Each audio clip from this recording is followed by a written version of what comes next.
오늘 우리가 함께 볼 하나님의 말씀은 예레미야 26장 24절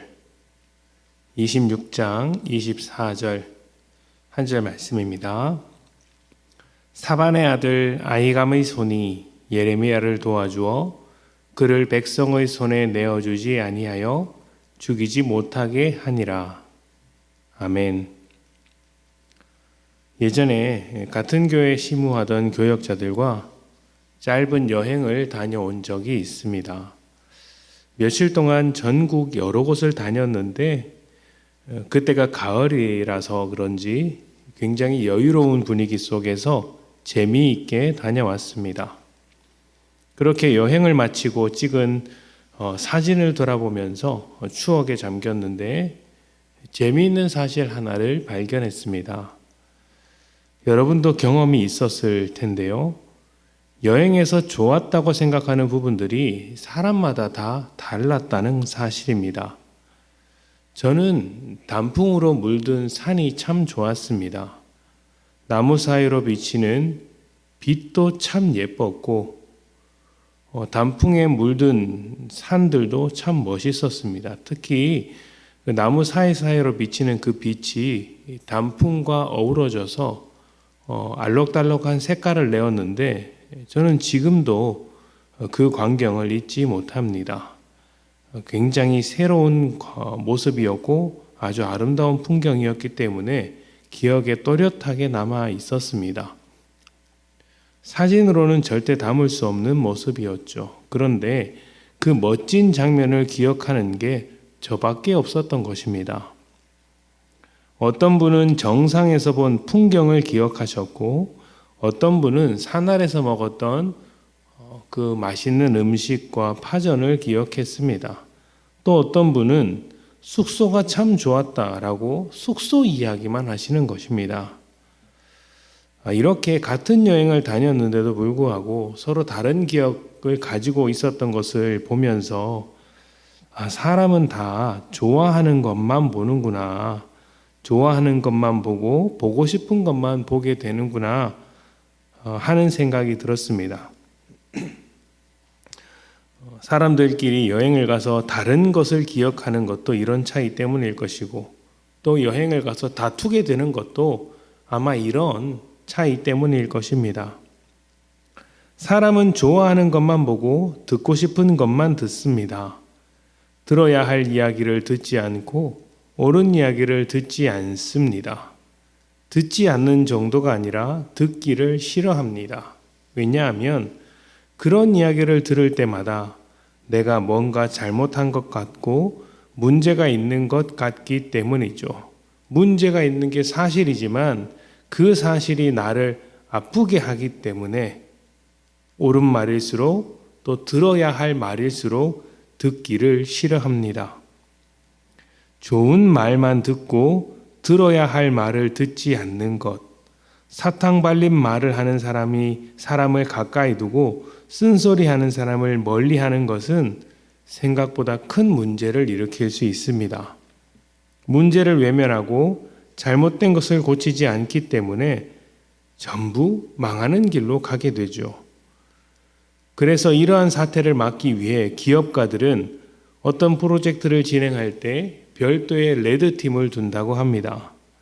프로젝트를 전문적으로 반대하게 해서 일어날 수 있는 여러 가지 문제들을 미연에 방지하려고 하는 것이죠. 그리고 과거에 충신들, 그러니까 왕이 다스릴 때 충신들도 대부분 왕에게 쓴소리를 하는 사람들이었습니다. 이스라엘이 우상을 따라갔을 때 하나님은 아파하시며 찾아오셨고 계속해서 말씀하셨습니다. 그들이 망하는 길로 가는 것을 견디지 못하고 말씀하신 것입니다. 율법을 통해서 선지자들을 통해서 말씀하시며 그들 속에 있는 우상을 버리고 하나님께 돌아오라고 하셨습니다. 그런데 이 말은 굉장히 아픈 말이었습니다. 나라가 망할 것이다. 너희는 잘못하고 있다. 너희 삶에 넉넉함이 있고 평안이 있지만 그것은 거짓된 것들이다 라는 하나님의 말씀이 때로는 내 삶을 방해하는 것처럼 들려질 수 있습니다. 그러나 하나님은 그 어떤 것보다 우리와 하나님과의 관계를 중요하게 생각하십니다. 하나님과의 관계란 단순히 좋은 친구와 같은 어떤 그런 관계를 말하는 것이 아니라 하나님으로부터만 발견할 수 있는 생명과 은혜 그리고 영적인 것들을 우리에게 부어주신다라는 것이고 또 그 부어주시는 것들을 통해서 우리가 더욱 사람답게 하나님의 형상답게 살도록 하시는 것입니다.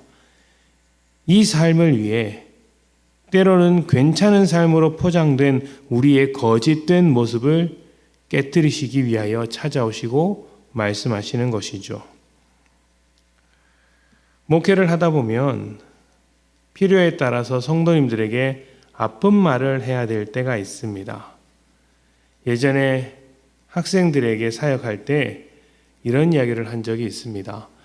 하나님께 정직하기 위해 시험에 컨닝하는 사람들은 성적이 뚝뚝 떨어져라 이렇게 말한 적이 있었고, 장년들에게는 하나님께 돌아오기 위해서 하는 일마다 안 되기를 기도한다라고 말한 적도 있었습니다. 참 독한 말이죠. 그러나 이 말은 너 잘못했으니까 벌 받아야 한다 이런 뉘앙스가 아니었습니다. 하나님께 돌아오기 위해서 하나님과의 관계를 가로막고 있는 것들, 거짓되고 죄에 가까운 것들을, 우상을 바라보는 것을 다 깨트려야 한다고 말씀드렸던 것이죠. 저는 진심으로 여러분들이 잘 되었으면 좋겠습니다. 은혜와 복이 날마다 넘치는 삶을 살았으면 좋겠습니다. 그러나 하나님과의 관계를 깨트리느라 세상을 바라보고 있다면 때로는 그 세상을 깨트려 하나님께 돌아올 수 있도록 기도하는 것이죠. 오늘 말씀은 하나님의 말씀을 선포했던 예레미야를 거절하는 사람들 중에 그래도 예레미야를 보호하려고 했던 한 사람이 나옵니다.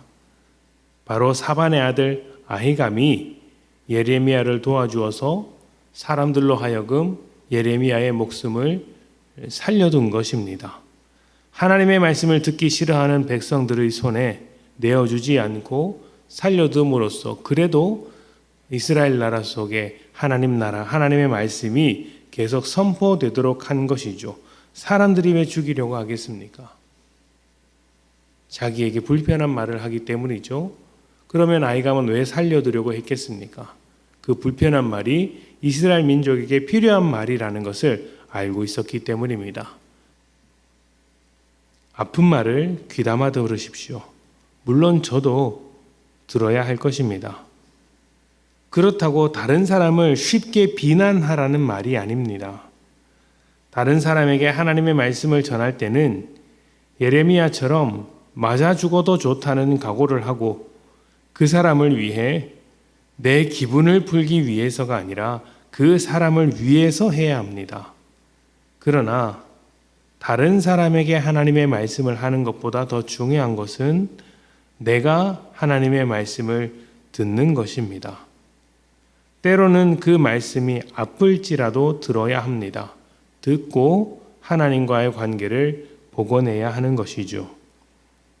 신약에는 포도원 농부에 대한 비유가 나옵니다. 거기서 포도원 주인이 일꾼에게 사람들을 보냈을 때 하나같이 다 죽였다고 했습니다. 주인의 말을 듣지 않으려고 죽여버린 것이죠. 그리고 마지막에는 그 아들까지 죽였습니다. 다시 말하면 우리를 아프게 하는 하나님의 말씀을 듣지 않겠다고 말하는 그 고집이 예수님을 죽이는 데까지 간 것입니다. 여러분은 지금도 예수님을 십자가에 못 박고 있지 않습니까? 오늘 이 말씀이 아플지라도 여러분 돌아오시면 됩니다. 돌아와서 하나님과 함께 하면 됩니다. 하나님은 넉넉하신 분이고 받아주시는 분이십니다. 우리를 끝까지 사랑하겠다고 약속하신 하나님이십니다. 이러한 하나님의 은혜를 기억하며 여러분에게 주어진 말씀 앞에 겸손하게 마음과 귀를 여시는 복된 여러분 되시기를 축복합니다. 함께 기도합니다.